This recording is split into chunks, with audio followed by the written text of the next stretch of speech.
புடலங்கால கூடவா 65 பண்றாங்க? அதுவும் வெறும் 10 நிமிஷத்துலயா? வாங்க எப்படின்னு பார்க்கலாம். தேவையான பொருட்கள் புடலங்காய், கார்ன்ஃப்ளவர், மைதா, மிளகாய் தூள், மஞ்சள் தூள், சிக்கன் 65 மசாலா, உப்பு, எண்ணெய். முன்னாடிலாம் புடலங்காய் எப்படி இருக்கும் அப்படின்னு கேட்டா, அதுக்கு எக்ஸாம்பிளே பாம்பு மாதிரி நீட்டமா இருக்கும் அப்படின்னு சொல்லுவாங்க. ஆனா இப்போலாம் அந்த மாதிரி புடலங்காவே இல்ல.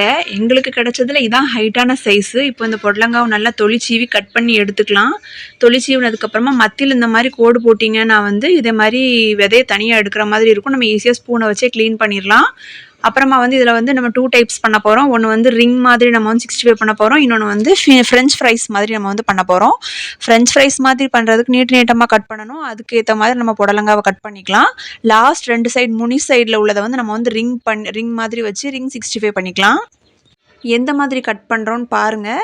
இப்போ பயங்கர வெயில் காலமாக இருக்குது. அந்த காலத்துக்கு ஏற்ற மாதிரி நம்மளும் அதுக்கேற்ற நீர் சத்து நிறைஞ்ச காய்கறிகளை நம்ம சாப்பிட்டா நம்ம உடம்புக்கு ரொம்பவே நல்லது. இந்த மாதிரி புடலங்காய், பீர்க்கங்காய், சொரக்காய் இந்த மாதிரி காய்கறிகளை டெய்லி நீங்கள் உங்களோட உணவு பழக்கத்தில் சேர்த்துக்கோங்க.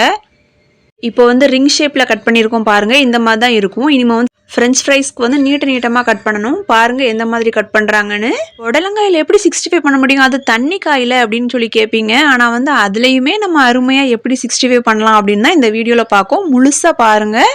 நம்ம டெய்லி லைஃப்பில் குழந்தைங்களுக்கு எப்படிலாம் காய்கறிகளை நம்ம கொடுக்கலாம். அவங்களுக்கு தெரியாமலே அவங்க காய்கறினாலே வேண்டான்னு சொல்கிறாங்க. ஆனால் அதை அவாய்ட் பண்ணி நம்ம எந்தெந்த விதமாலாம் நம்ம குழந்தைங்களுக்கு காய்கறி கொடுக்கலாம் அப்படிங்கிறத நம்ம இந்த மாதிரி வீடியோவில் நாங்கள் சொல்லிக்கிட்டு இருக்கோம்.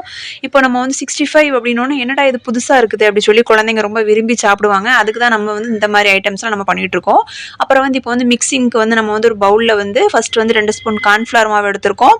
கார்ன்ஃப்ளவர் மாவு எடுத்ததுக்கப்புறம் மைதா மாவு எடுத்திருக்கோம் 2 ஸ்பூன். அப்புறமா காரத்துக்கு தேவையான சில்லி பவுடர். நம்ம இதில் வேற எக்ஸ்ட்ரா மசாலா ஆட் பண்ணல. டைரக்டா சிக்கன் 65 மசாலா ஆட் பண்ணியிருக்கோம். அப்புறமா மஞ்சள் தூள், அப்புறம் உப்பு தேவையான அளவு இதெல்லாம் நல்லா ஆட் பண்ணி முதல்ல என்ன பண்ணுங்க அப்படின்னா இந்த மாவு எல்லாத்துக்கூடயும் மிக்ஸ் ஆகிற மாதிரி நல்லா மிக்ஸ் பண்ணி எடுத்துக்கோங்க.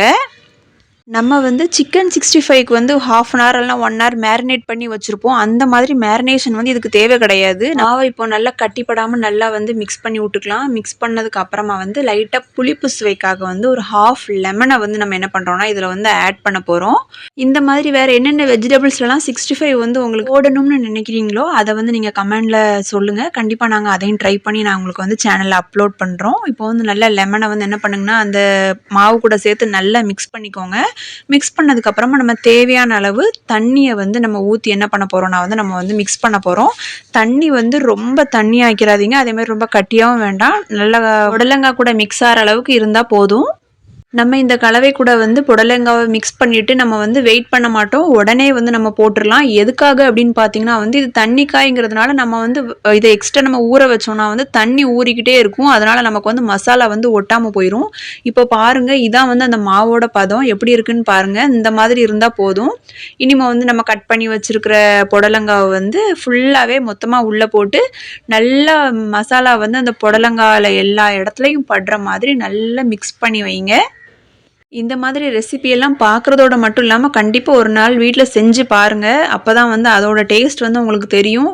சின்ன குழந்தைங்களுக்கு கூட லைட்டாக இப்போ பல்லு வர ஸ்டேஜில் ஒரு வயசு 1.5 வயசு குழந்தைங்களுக்கு கூட நீங்கள் புடலங்காவை இந்த மாதிரி இன்ட்ரடியூஸ் பண்ணலாம். அவங்களுக்கு ஃபஸ்ட்டு எப்படி அவங்களுக்கு ஒத்துக்குதா இல்லையாங்கிறது இந்த மாதிரி கூட டெஸ்ட் பண்ணி பார்க்கலாம்.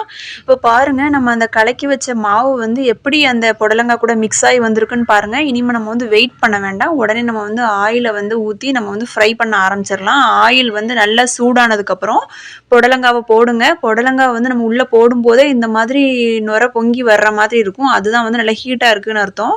பாருங்க இப்போ நல்லா மொறு மொறுன்னு பொரிஞ்சு வரப்போகுது. நம்ம ஃப்ரண்ட் அண்ட் பேக் நல்லா திருப்பி போட்டு பொரிச்சு எடுக்கணும். ஃபர்ஸ்ட் சைட் போட்டிருக்கோம் பாருங்க. இப்போ பபிள்ஸ்லாம் கொஞ்சம் கொஞ்சமாக அடங்கினதுக்கு அப்புறமா நீங்கள் 2வது சைட் திருப்பி போடுங்க. நம்ம எண்ணெய்க்குள்ள புடலங்காவை போடும்போது கொஞ்சம் ஒத்தையாக பிரித்து போடணும். இல்லைனா ஒட்டிடும். அப்படி ஒட்டிச்சுன்னா கூட இந்த மாதிரி நீங்கள் கரண்டியை வச்சு லைட்டாக நகட்டி விட்டிங்கன்னா அது ரெடி ஆயிரும். பாருங்கள் இப்போ 2 சைடும் நம்ம திருப்பி போட்டு புடலங்காவை ஃப்ரை பண்ணியாச்சு. இப்போ அதை நம்ம எடுத்துடலாம். இதை நீங்கள் சாம்பாருக்கு வச்சு சாப்பிட்டிங்கன்னா ரொம்ப நல்லாயிருக்கும். தயிர் சாதம் இந்த மாதிரி எதுக்குனாலும் நீங்கள் வச்சு சாப்பிட்லாம். ரொம்ப அருமையாக இருக்கும்.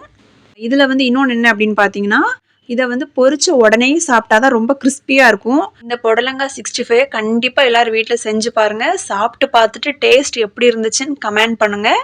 இதே மாதிரி வேறு என்ன ரெசிபி வேணும் அப்படிங்கிறதே நீங்கள் நம்மளுக்கு கமெண்ட் பண்ணி சொல்லுங்கள். தேங்க்யூ ஃபார் வாட்சிங். கண்டிப்பாக சப்ஸ்கிரைப் பண்ணி பாருங்கள்.